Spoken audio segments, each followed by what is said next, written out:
Hello and welcome back to the channel. And आज की इस वीडियो में हम बात करेंगे PHP के बारे में। PHP यानी कि वो लैंग्वेज जो एक टाइम पे टॉप पे थी, बट आज के टाइम पे PHP को हार्डली कोई यूज करता है अपनी वेबसाइट को बनाने में और या APIs को क्रिएट करने में। इस वीडियो में हम बात करेंगे PHP के फ्यूचर के बारे में एंड क्या आपको PHP अभी सीखनी चाहिए, क्या आपके लिए बेनिफिशियल है PHP को सीखना आज के टाइम में यानी कि 2023 में। तो इन्हीं सब क्वेश्चंस के ऊपर इस वीडियो में हम डिटेल में डिस्कस करने वाले हैं। So without wasting any further time, let's get started.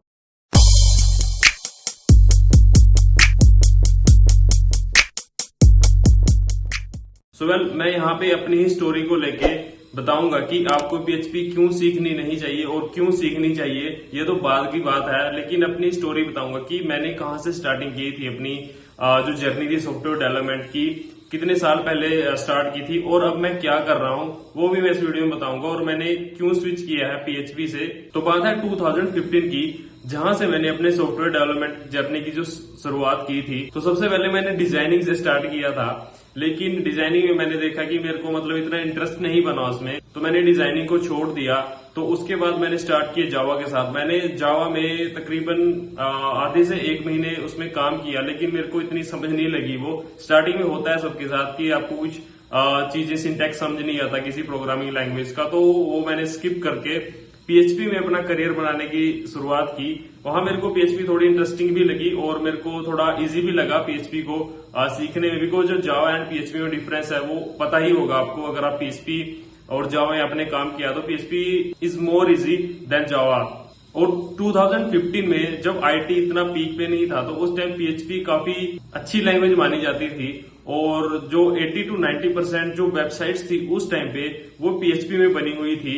बेशक आप लगा लो वर्डप्रेस में, बेशक आप लगा लो किसी और फ्रेमवर्क में, कोडिग्नाइटर हो गया आपका, केक PHP। तो इनमें आपकी जो वेबसाइट्स थी वो मोस्ट ऑफ द वेबसाइट इसी प्रोग्रामिंग लैंग्वेज को लेके बनाई जाती थी, राइट। और इवन जो फेसबुक था वो भी प्योरली PHP में बना था। अब तो रिएक्ट आ चुकी है, तो रिएक्ट में उसके जितने भी पेजेस वगैरह हैं सारे रिएक्ट में बने हुए हैं। लेकिन हाँ, अभी कुछ एक ऐसे पेजेस हैं, मैं यहाँ पे स्क्रीनशॉट डाल दूंगा, उनका URL आप यहाँ पे देख लेना कि अभी भी वो PHP में बने हुए हैं। जो बैकएंड है अभी भी PHP का ही यूज करता है कहीं ना कहीं, राइट। तो ऐसा क्या हुआ कि दोस्तों जो PHP है उसका जो यूसेज है कम होने लगा वेबसाइट डेवलपमेंट में। और जो और प्रोग्रामिंग लैंग्वेजेस हैं जैसे जावा होगी, .NET होगी, और इवन जो अब तो आप देख पा रहे होगी कि तो जावास्क्रिप्ट ने ही पूरे जो प्रोग्रामिंग लैंग्वेजेस हैं उन पे कब्जा कर लिया है। आप चाहे देख लो कि फ्रंट एंड या बैक एंड या मशीन लर्निंग, कहीं भी आप देख लो जावास्क्रिप्ट का आजकल यूज आपको मिल ही जाएगा। तो बात करते हैं 2016 और 17 की। तो उस टाइम पे PHP काफी जोरों पे था। तो उस टाइम पे मैंने जो करियर की शुरुआत थी वो PHP में ही की थी। उसके बाद मैंने वर्डप्रेस में काम करना स्टार्ट किया स्टार्टिंग में, क्योंकि वो इजी टू यूज था क्लाइंट्स के लिए भी और जो डेवलपर्स थे उनके लिए भी, यानी कि प्लगइन्स वगैरह क्रिएट करना, थीम्स वगैरह बनाना, तो वो काफी इजी टू यूज था सबके लिए। तो उसमें कस्टमाइजेशन वगैरह काफी इजी होती थी क्लाइंट्स के लिए और जो डेवलपर्स थे उनके लिए। तो उसके बाद मैंने लेरावेल सीखा। लेरावेल में मैं ब्लेड टेम्पलेट का यूज करके फ्रंट एंड को डिजाइन करता था, right. I mean front end को लिखता था, HTML लिखता था, और जो बैक एंड के लिए मैं API को लारावेल में ही लिखता था, राइट। और MySQL वगैरह सर्वर का यूज करके, डेटाबेस सर्वर का यूज करके उसको मैं इंटीग्रेट कर लेता था अपनी वेबसाइट को डेटाबेस सर्वर के साथ, राइट।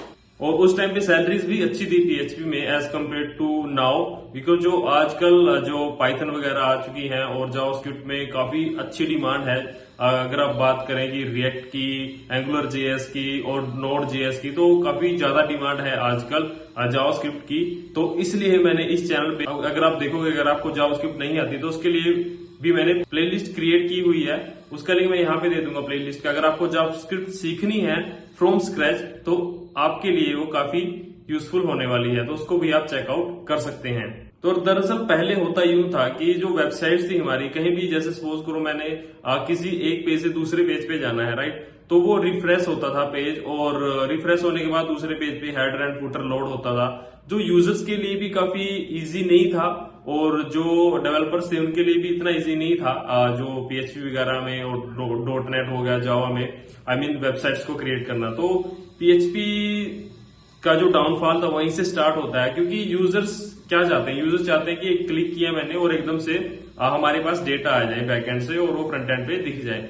तो वहां से उसका डाउनफॉल स्टार्ट हुआ और जो क्लाइंट थे, जो यूजर्स थे, उनको इंटरेक्टिव वेबसाइट चाहिए कि कहीं भी क्लिक किया विदाउट रिफ्रेश पेज आपको डेटा चाहिए, राइट। तो वहां से शुरुआत होती है। जो फ्रंट एंड फ्रेमवर्क थे, बेसिक आप लगा लो एंगुलर जेएस, और जो रिएक्ट लाइब्रेरी है फेसबुक ने इसको बनाया है, एंड जो एंगुलर है उसको गूगल ने बनाया है।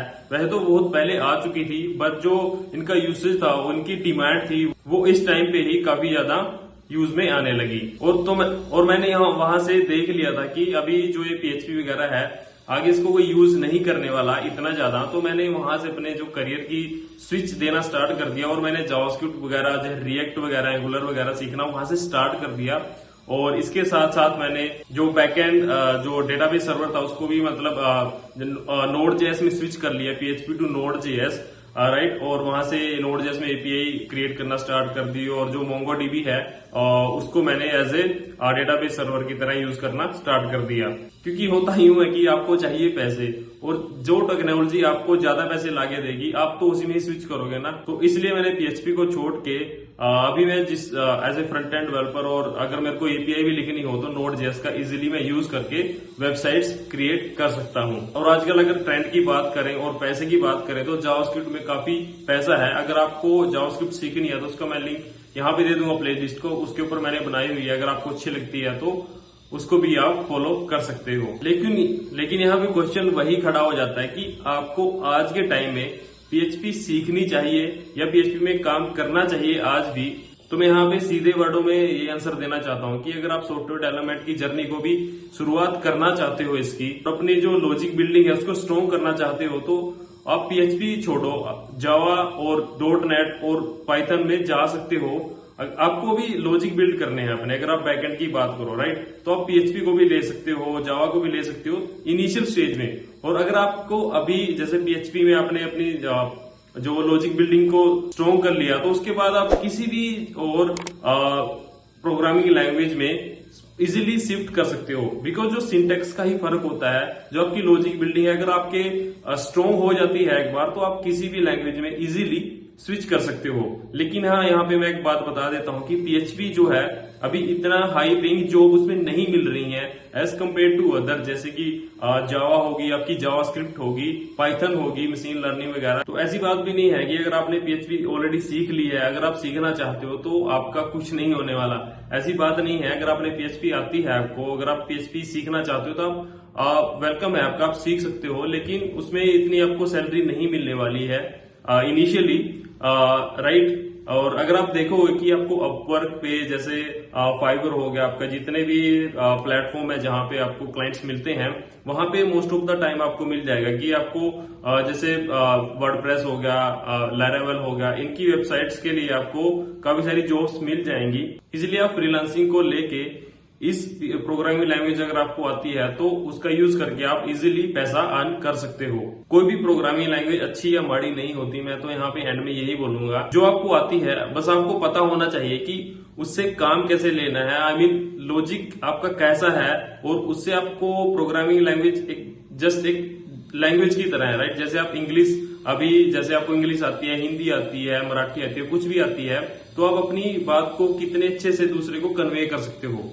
ऐसे ही प्रोग्रामिंग लैंग्वेज के साथ है, अगर आपको कोई भी प्रोग्रामिंग लैंग्वेज अच्छे से आती है ना, तो बेसिक वो पीएचपी हो, जावा हो, .NET हो, राइट, तो आप अगर आपको अच्छे से आती है तो उसके क्लाइंट्स की कमी नहीं है, आपको क्लाइंट्स मिल ही जाएंगे उसके। बेसिक आप जॉब्स की बात करो, बेसिक हाँ थोड़ी कम जो सैलरी मिल सकती है, लेकिन बिल्कुल ही एक्सटिंक्ट नहीं होती कोई भी प्रोग्रामिंग लैंग्वेज। कहीं ना कहीं बैकएंड में उसका काम चल रहा है, अभी भी चल रहा होगा आगे इन फ्यूचर।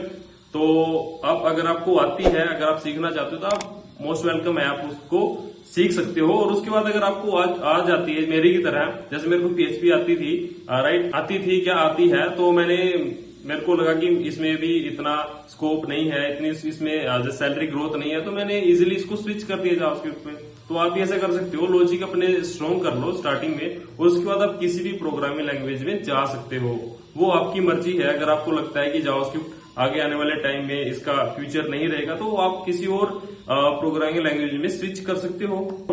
और जैसे मैं अपनी बात करूं, अभी जावास्क्रिप्ट में हूं मैं, तो उसमें काफी अच्छी जो सैलरी है वो मिल जाती है डेवलपर्स को। अगर आप काम करते हो रिएक्ट में, एंगुलर जेएस में, काफी अच्छी डिमांड है। जो डेवलपर्स है ना, जो अच्छे डेवलपर्स, उनकी आजकल कमी है। मैंने देखा है जितनी बड़ी बड़ी एमएनसी है ना, उनमें भी अभी भी जो अच्छे डेवलपर्स की, उनमें अभी भी कमी है। उनके इंटरव्यू शेड्यूल होते रहते हैं, इंटरव्यू लेते रहते हैं, बट उनको अच्छा कैंडिडेट नहीं मिलता अभी भी। तो ऐसा है, अगर आप किसी पीएचपी आपको आती है, अगर पीएचपी आपको अच्छे से आती है, तो आपके लिए जॉब्स की कमी नहीं है। तो एट द एंड मैं दोबारा यही बात बोलूंगा कि कोई भी प्रोग्रामिंग लैंग्वेज अच्छी या माड़ी नहीं होती। अच्छा माड़ा होता है आपका नजरिया, आपकी लॉजिक बिल्डिंग, आप कैसे उससे काम लेते हो।